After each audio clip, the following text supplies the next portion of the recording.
This is the WJTS News. I'm Charlotte Olson. A brush fire in the wooded area near Snellville sent firefighters with the Snellville Volunteer Fire Department into action Monday afternoon. Around 2:15, the department responded to a woods fire at Schnell and Mentor Roads, reported to the department by an engineer with a Du Bois wreck that was in the area. Snellville Fire Chief Mark Fisher says that they discovered that a tree that had been taken down over a power line, igniting the blaze that initially burned about 4 acres of woods and brush in what Fisher called a very hilly terrain. Once firefighters had the blaze knocked out, repairmen with the Du Bois wreck fixed the downed line and had soon restored service to the area. No significant damage and no injuries were reported. 13 firefighters from the Snellville Department with 4 trucks were assisted by the Birdseye Fire Department, which provided 2 men and 2 trucks. Firefighters were on the scene of the blaze for about 90 minutes. With an enthusiastic crowd applauding and collectively requesting the group to play another song, the Cold Stares, a Nashville, Tennessee-based rock group, returned to the stage during Saturday night's sold-out concert at the Astra Theater in downtown Jasper. Before the crowd heard from the Cold Stares, the local opening act was performed by Kyle Leakin. This crowd of all ages embraced the Cold Stares' melody blues of lead guitarist Chris Tapp, whose guitar paralleled to the beats of bass drummer Brian Mullins as the audience gathered at the Astra Theater in downtown Jasper. Leakin shares that the music was inherited to him by his family as they are familiar with music and playing instruments themselves. You know, music is in my family. My dad plays guitar. My grandpa played harmonica. So I've been playing music from a very young age, and it's great to be at a place like the Astra, bringing my music to all these folks that are excited about getting this venue back up and running. Tapp and Mullins from the Cold Stares tie in their support to the empowering cause of Next Act and doing this for the Astra Theater. We had done the Ferdinand Festival and had a great time doing it, and loved the people up here. And I think Mark contacted Brian about us maybe helping out here at the Astra for getting the theater together, and obviously, you know, it was an easy decision for us. We had a great time playing tonight. Yeah, every event Mark has done has been A+, and this is a wonderful theater, and it's great what he's doing with the place, and it was a wonderful night. We're glad to be here. In addition, the Cold Stares described their journey as musicians of simply being fans of music that drives their desire to be a band and musicians. Both Leakin and the Cold Stares were presented by the Next Act, and the 2 acts were the first musical performers to play on the newly named Jim and Pat Pinn performance stage in the Astra. The Next Act's group also carried out a fundraising campaign at the event. The campaign initiative is geared towards the renovation of the theater, whose needed repairs include electrical, air conditioning, and other general renovational needs. Board President Mark Stezik was pleased with Saturday's successful turnout. We were able to put together, with the help of Basket Case Brewing Company and the Millhouse Restaurant, a sponsor package to be able to bring them to the Astra Theater. And amazingly enough, which is a credit to, I think, what our board of directors, which is 6 strong, the work that we've been doing for the past 16 months, we sold the show out in 2 weeks ahead of the show, so it's pretty impressive. Next Act Chairperson Leslie Hamby talks about the goals that the group is looking to achieve in restoration efforts for the Astra Theater. So our mission is to bring cultural experiences to the area, all of Du Bois County, but our first project is to purchase, endow, and revitalize the Astra Theater, which is a cultural landmark here in Du Bois County.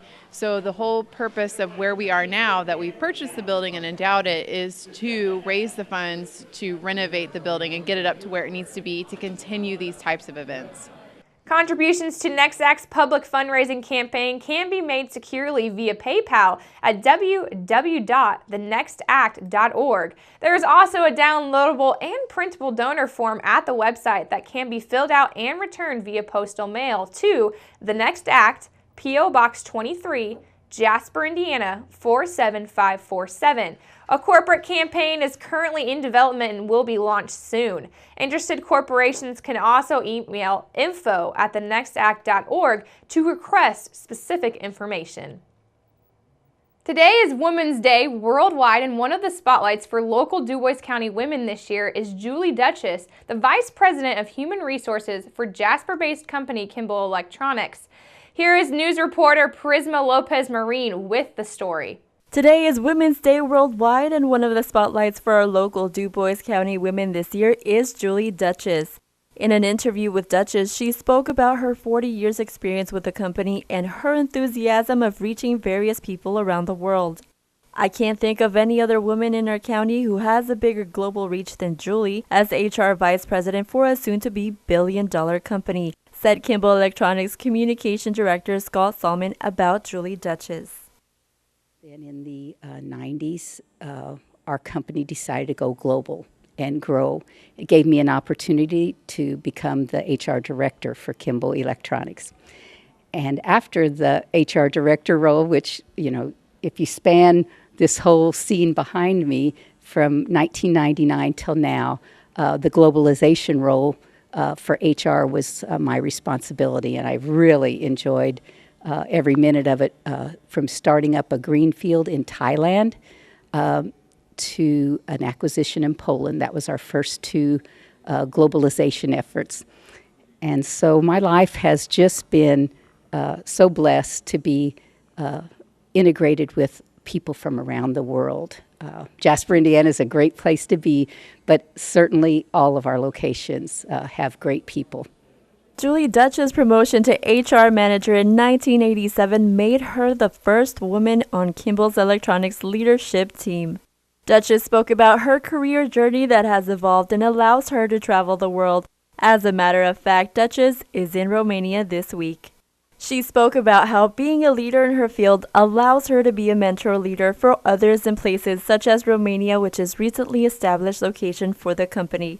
She reflected on her first trip outside the country in representation of Kimball Electronics and the significance of portraying the company's culture.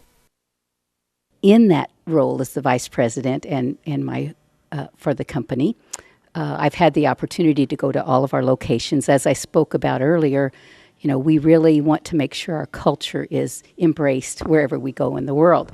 So here are some of the books that we have and brought back, and we like to use these as a display for all folks to see. These are the locations where our people are at. And so we have Thailand, my first location in 1999. I'd never been out of really the country. And my first location was to go to Thailand. So very different from me, very unique country.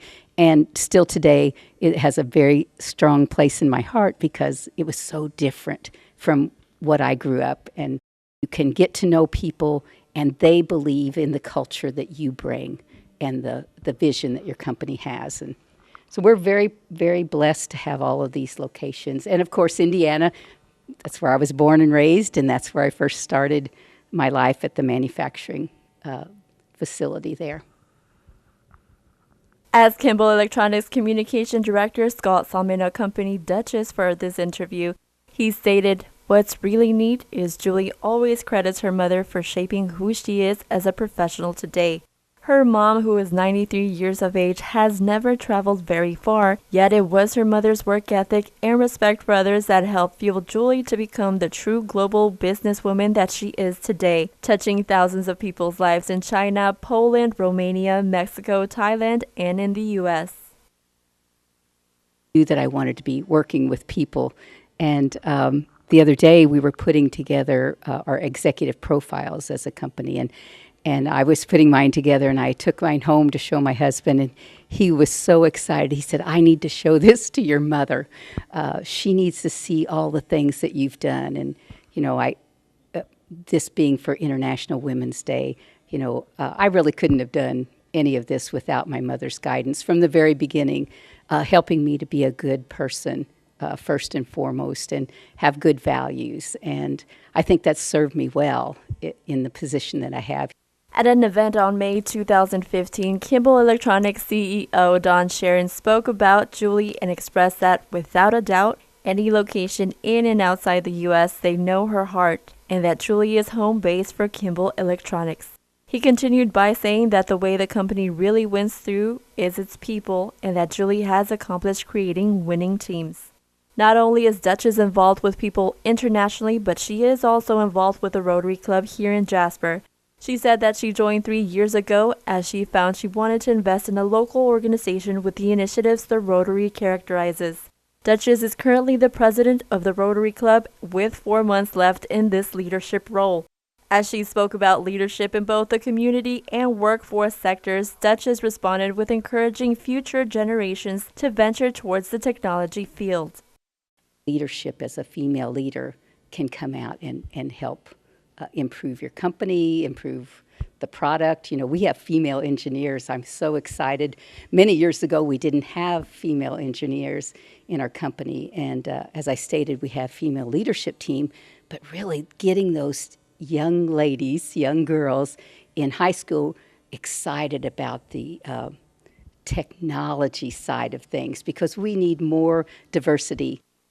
Duchess has accomplished her own journey to the technology field as she was first a data processing operator from 1975 to 1980, engineering CAD/CAM operator from 1980 to 1983, HR administrator and benefits coordinator from 1983 to 1985, assistant HR manager from 1985 to 1987, HR manager from 1987 to 1995, Director of Global HR at 1996 to 2013, and VP Global Human Resources from 2014 to the present day. Kimball Electronics Company has believed in Duchess' leadership and raised her responsibilities when, towards the beginning, she was first assigned a leadership role of about 500 people in Indiana to the current employment level of 4,200 people worldwide. Duchess concludes her interview with us by expressing advice for current people in their journey to a career path and also to future generations who are learning what that path is. Some people know exactly what they want to be. Go for it and do those things. Do the things you really love and enjoy. But some people don't know what they want to be. Don't give up. Find that. Hang in there. Be willing and open to learn and do different things. And then someday you'll walk right into something that really fits good. Enjoy it. Make sure you know about the company that you're going to work for. Make sure you understand a little bit about their culture. Makes a big difference in whether you really enjoy your work for the long haul. Thank you so much, Prisma. This month is also Women's History Month, so we will be doing other spotlights from women in our local community throughout the month. Police say a botched drug deal near the Angel Mound State Historic Site in Evansville culminated with the arrest of 2 people and the shooting of a third.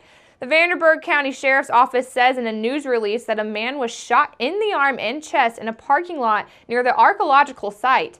20-year-old Michael Lynn Alexander Jr. of Princeton and Kendra Core Allen Pritchett were arrested after an Interstate 69 traffic stop by state troopers in connection with the shooting.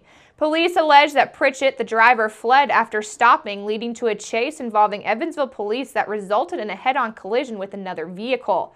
The man who was shot was hospitalized with what police called life-threatening injuries. Make sure to keep it right here because up next we're going to take a look at your weather summary.